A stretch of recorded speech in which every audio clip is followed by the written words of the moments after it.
Hello everyone, welcome to our channel. ప్రస్తుతానికి తెలుగు రాష్ట్రాల వాతావరణ పరిస్థితులు ఏంటి, ఏ జిల్లాలో వర్షాలు పడే అవకాశాలు ఉన్నాయి తెలుసుకునే ముందు మీరు ఇంకా మన ఛానల్ కనుక సబ్స్క్రైబ్ చేయనట్లయితే వెంటనే సబ్స్క్రైబ్ చేసి పక్కన ఉన్న బెల్ ఐకాన్ని కూడా క్లిక్ చేసేయండి.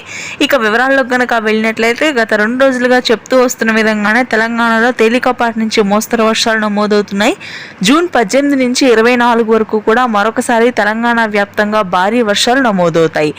ఆసిఫాబాద్, మంచిర్యాల, పెద్దపల్లి, జగిత్యాల, నిర్మల్, ఆదిలాబాద్, నారాయణపేట్, వనపర్తి, నాగర్ కర్నూల్, నల్గొండ, రంగారెడ్డి, వికారాబాద్, మహబూబ్ నగర్, హన్మకొండ ప్రాంతాల్లో తేలికపాటి నుంచి మోస్తరు వర్షాలు నమోదవుతున్నప్పటికీ ఈదురుగాలుల ప్రభావం మాత్రం అత్యధికంగా ఉంటుంది.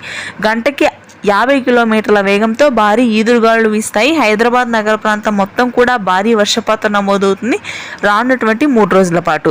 ఇక కోస్తా తీర ప్రాంతాల్లో బంగాళాఖాతంలో ఏర్పడిన ఉపరితల ఆవర్తన ద్రోణి ప్రభావంతో ఉత్తరాంధ్ర, శ్రీకాకుళం, విజయనగరం, విశాఖపట్నం ప్రాంతాల్లో తేలికపాటి నుంచి మోస్తరు వర్షాలు నమోదవుతాయి. ఆ తర్వాత గుంటూరు, కృష్ణా, కోనసీమ ప్రాంతాల్లో ఆకాశం మేఘావృతమై ఉంటుంది, కానీ ఉష్ణోగ్రతలు కొంతమేర పెరిగే అవకాశం ఉంది.